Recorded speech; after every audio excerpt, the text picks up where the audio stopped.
Have you ever looked inside a gadget and seen that green board with all the lines and components and just wondered how it all works? Well, today we're going to pull back the curtain and learn the secret language of electronics. We're talking about schematics. Think of them as the blueprint for literally every piece of tech you own. Let's dive in. Okay, right off the bat, let's get this straight. On the left, you've got the schematic. This is the circuit's soul, you know? It shows the logic, how everything is supposed to connect. Then on the right, that's the PCB layout. That's the body, the physical arrangement of all those parts. It's the same exact circuit, just two totally different ways of looking at it. And understanding this difference, that's the key to everything else we're going to cover. So here's our game plan. First, we'll talk about what a schematic really is, the blueprint. Then we'll learn the alphabet, which is all the little symbols. After that, we'll get into the grammar, how everything connects and how the current flows. Then comes the fun part. We'll read a simple circuit together, our first sentence. And we'll wrap up with some pro tips to get you fluent in no time.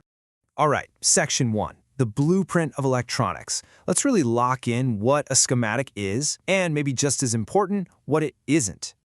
So, what is a schematic? At its heart, it's a universal language.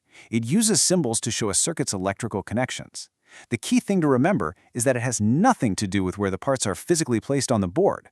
It's all about the logical path electricity takes. In short, it is all about function over form. Okay, now for the fun stuff. The alphabet of circuits. Just like any language, you've got to learn the letters before you can read the words. In electronics, those letters are symbols, and we're going to focus on the ones you'll see over and over again. Whoa, okay, that might look like a lot, right? Don't worry, you do not need to memorize all of this right now. Think of this as the entire dictionary. We're about to zoom in on just the key players, the most common words you'll use every day. These right here are your core vocabulary. That zigzag line, that's a resistor. It's like a speed bump for current. Those two parallel lines are a capacitor, which is kind of like a tiny temporary battery. The triangle with a line is a diode, a one-way street for electricity. If it has little arrows coming off it, well, that's an LED, a light-emitting diode. Then you have transistors for switching things on and off. And of course, ICs, or integrated circuits. Those are the brains of the whole operation. Now, you'll see these little labels everywhere, R1, C1, U1. What's up with that? Well, they're called referenced designators. They're just unique names for every single part. So if you have 10 resistors, you'll have R1, R2, R3, and so on. It's absolutely essential for keeping track of everything, especially in really complex designs. Okay, we've got our letters. Now it's time to learn the grammar. Section 3 is all about connections and flow. This is how we combine those symbols to make circuits that actually do something. All right, listen up, because this is super important. When you see two lines cross on a schematic, look for a dot. If there's a dot, it means those wires are electrically connected. If there is no dot, they're just crossing over each other, not touching. Getting this rule right is absolutely fundamental. Seriously. Let's cover a few more rules of the road. Lines are just wires. Dots mean connections. Easy enough? You'll also see VCC a lot. That's your positive power supply. And you'll see GND, which stands for ground.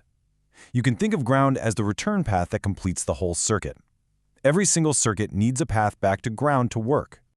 And here's a little secret that makes reading even the craziest schematics manageable. You read them like a book, from left to right and from top to bottom. For the most part, the inputs, where the signal starts, will be on the left. All the processing happens in the middle, and the outputs, those are on the right. This convention brings a sense of order to the chaos. It is time. Let's put it all together. Section 4, reading a simple circuit. We have the alphabet, we have the grammar. Now let's read our very first electronic sentence. Let's trace a true classic, an LED circuit. It's super simple. First, you start at the power source. Then, the current is going to flow through a resistor, which is there to make sure we don't blow up the LED. Next, the current goes through the LED itself, which, poof, makes it light up. And finally, to make it all work, the path has to be completed by returning to ground. Simple, right? Now let's see how that looks. And here it is in the wild. We start at the power source, V1. We follow the line, and the current flows through that resistor, R2. Then it goes through our LED, D1, which makes it light up. From there, it flows down through the transistor, Q1. And finally, it completes the circuit at that ground symbol. And that's it. Just like that, you've read your first real schematic. Fantastic job. You've read a basic circuit.